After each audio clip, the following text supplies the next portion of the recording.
Back in 2020, while the world was still caught in the chaos of the pandemic, I lost my job in retail and started driving for Uber to make ends meet.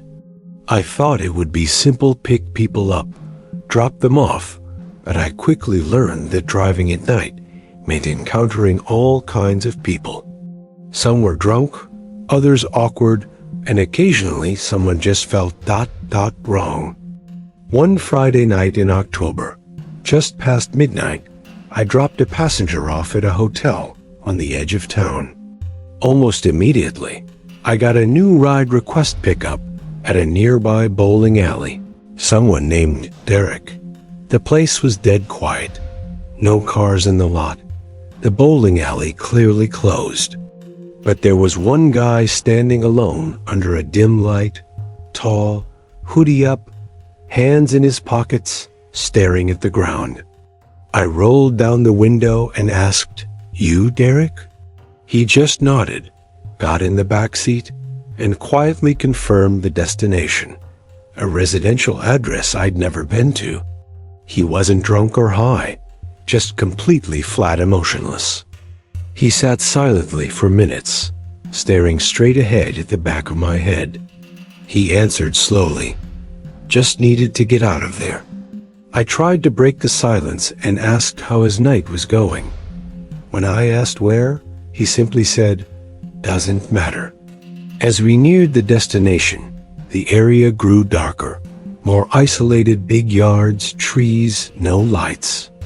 Suddenly, he leaned forward and said, "Pull into that driveway." I looked at the house. It looked abandoned: no lights, no car, peeling paint, overgrown yard. "Is this your place?" I asked. "Just pull in," he replied. Against my better judgment, I did. Something felt seriously off. He didn't get out right away, just stared at the house, then said, "Wait here," and walked around the side of the building. I waited a few minutes, heart racing. I manually ended the trip and began backing out until I saw him walking back fast. Face changed. He got in and said, "Take me to the other place." I told him I needed it entered in the app, but he just stared at me through the mirror, unblinking. I asked if everything was all right. Not yet. Finally, he told me to take him back to the bowling alley. "You ever wonder how you're gonna die?" I agreed, just wanting the whole thing to be over. I sat frozen, then finally drove home. The drive back was dead silent, yet I felt watched the entire time. At one point, I tried again. "Rough night?" He said, "You could say that." When we got back, before I could say a word, he leaned forward and asked. I laughed nervously. "Not really." He didn't smile. I think about it all the time. I know he sat in my car. I know what he said. "You picked the wrong guy up tonight." Then he got out, but paused, looked straight at me, and said, "You picked the wrong guy up tonight." Then he disappeared behind the building. Later that night, when I checked the app, his name, Derek, was gone. No profile, no trip record, like he was never there. Uber said it was likely a glitch, maybe a canceled ride, maybe an app crash, but I know I completed that ride. And to this day, I wonder what he meant and whether he ever found the right car. In 2021, I was still driving for Uber, now full-time. My city gets swamped with tourists in the summer, so if you're consistent and mostly work nights, you can make decent money. I preferred late shifts, less traffic, better tips from bar hoppers, and I've always been a night owl anyway. One Saturday around 1:30 a.m., I just dropped off a loud, drunken group of college kids and was relieved when I got a quieter request. The name said Chris, and the pickup was on a side street just off downtown. What caught my eye was the GPS pin. It wasn't near any bars or apartments, just behind a half-abandoned strip mall. Figuring it was a GPS error, I drove over and found a guy standing at the corner, hoodie up, jeans, looking down at his phone. I pulled up and asked, "Chris?" He nodded, got in the back seat, and said nothing. He didn't seem drunk, didn't speak, didn't even acknowledge me when I asked how his night was. Just sat there. I figured he was just quiet. I started the ride 25 minutes to a neighborhood on the edge of town I'd only been to once. It was darker out that way. No streetlights, long stretches of road with just trees and shadows. About 5 minutes in, I noticed Chris had his phone in his lap, but he wasn't using it. He had the flashlight on, angled slightly upward, shining faintly at the back of my seat. I looked at him through the mirror and half joked, "Everything all right back there?" He mumbled, "Yeah," and turned off the light. The rest of the ride was dead silent, but not peaceful. It was the kind of silence that makes your skin crawl. Something about him didn't feel dangerous, but it definitely didn't feel right. It was like being in a car with someone whose mind was somewhere else, or maybe nowhere at all. We got to the neighborhood, followed the GPS, and pulled up to a house. And just like before, it was completely dark. No movement. I asked, "Is this the right place?" Chris didn't respond. I turned to look at him. "All right, have a good night." He didn't move. No porch light. "Hey, is this it?" He just stared blankly out the window. I repeated myself louder. Finally, he gave a slight nod. I parked and said, then suddenly he turned, looked at me, and said, "I need to go back." "Are you good?" I asked. Slowly, he reached for the door handle and stepped out, but left the door wide open. He stood there, facing the dark house, unmoving. "I need to go back." I sat waiting. 10 seconds. 30. A minute. I asked, "Back where?" And he replied, "Where you picked me up." His voice was empty. No emotion, no urgency. Just flat. I told him he'd need to request a new ride through the app.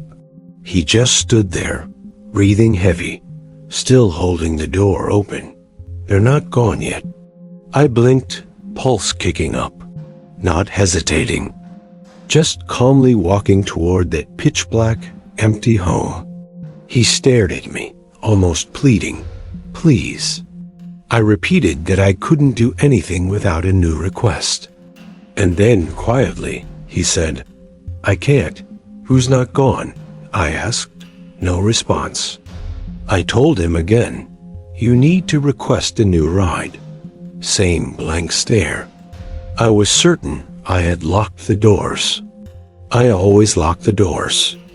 He stood for a second longer, then shut the door and slowly walked toward the house, not hurrying. When we pulled up to the same dark house, he got out without a word. I opened the driver's side door, climbed in slowly, watching him through the mirror. Didn't go inside, just stood still in the dark. He said, "Not anymore." That made my blood run cold. But instead of arguing, I started driving. I waited until he reached the porch, then pulled away and ended the trip in the app. I drove a few blocks, stopped at a gas station to use the bathroom and grab a drink. Took maybe 4 minutes, but when I got back to my car, he was in the back seat. Same hoodie, but somehow he was back in. "How did you get back in?" I asked. "Whose house is that?" He replied, "My parents." He just said, "Take me back." I reached for my phone. "I'm calling the cops." But then he leaned forward, breath close to my ear, and whispered, "They're still in the house." Something about the way he said it made me freeze. I didn't dial. I don't know why. Something in his voice felt more haunted than dangerous. I asked if he lived there. We went back toward the original pickup spot.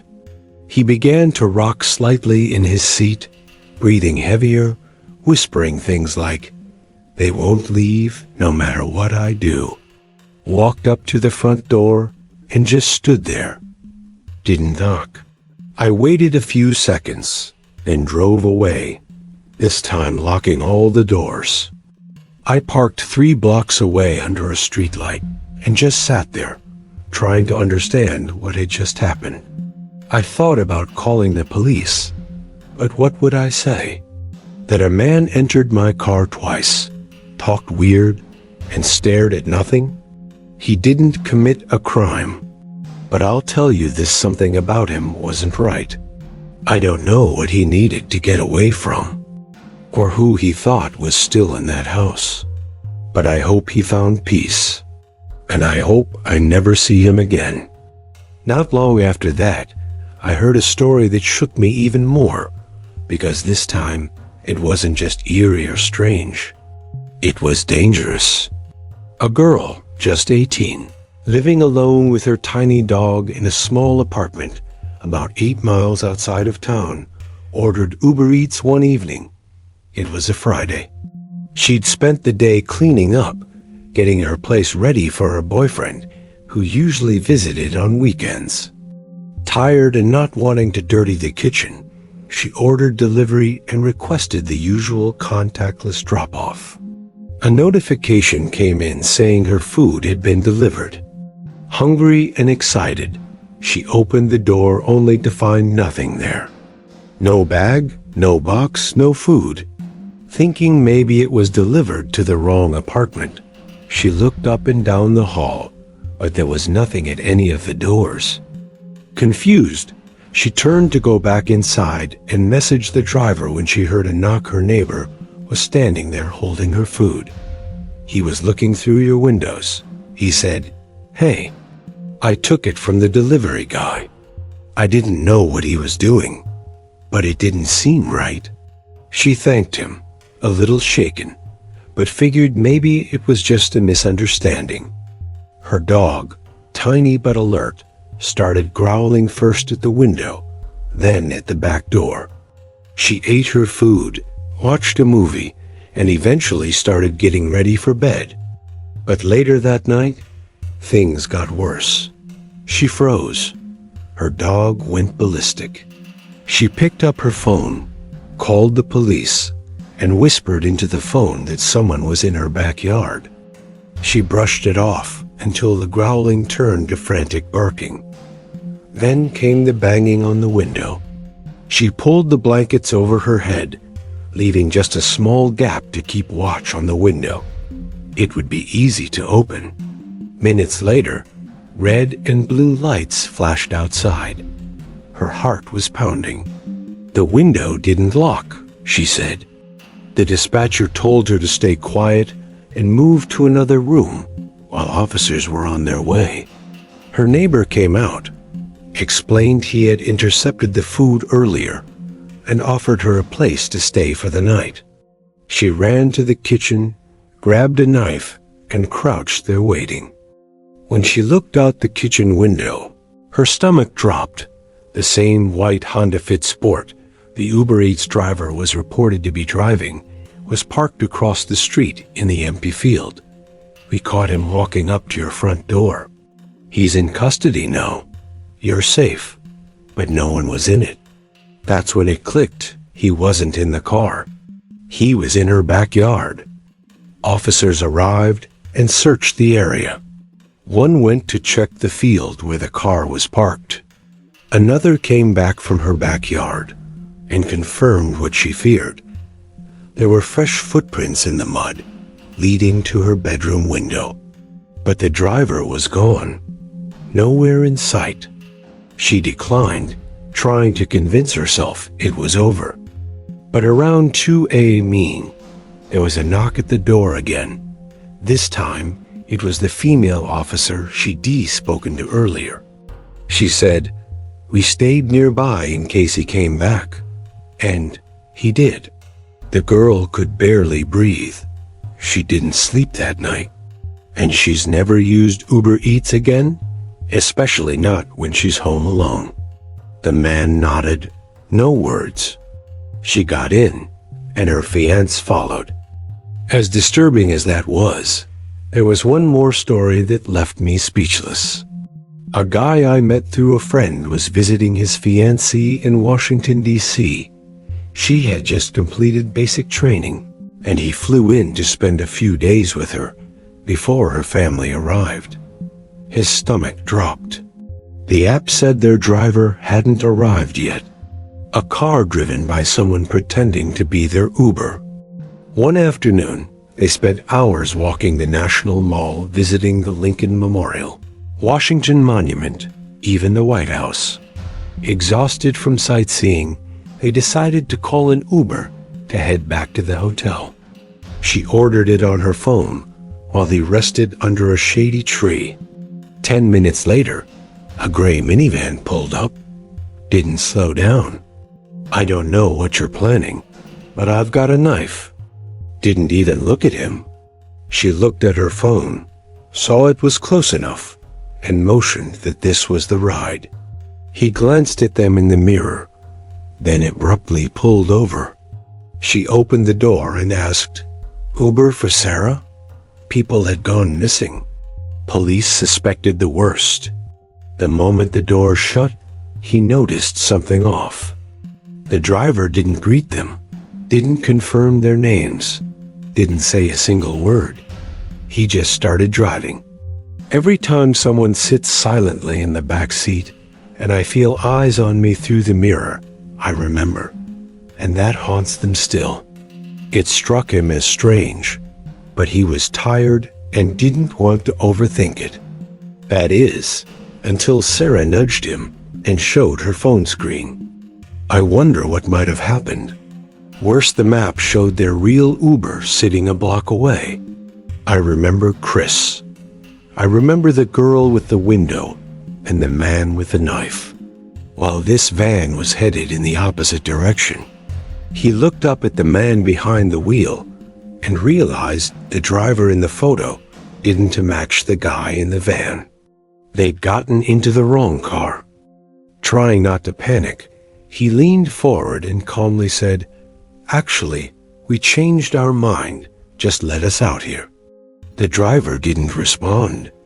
That's when the man reached into his pocket, pulled out his pocket knife, and flipped the blade open. "I know you're not our driver, and if you don't pull over right now, I swear I'll use it." That got the driver's attention. The doors unlocked. They jumped out and didn't look back. Moments later, the real Uber arrived and picked them up. They told him what had happened, and he turned pale. Apparently, there had been several reports in the area of fake Uber drivers targeting tourists. The couple reported everything they could to the authorities, but they never heard back. The man who picked them up was never found. Now, every time I pull up to a quiet parking lot or a side street with no lights, I remember Derek, and I wonder how many stories like theirs go untold. If things had gone just a little differently,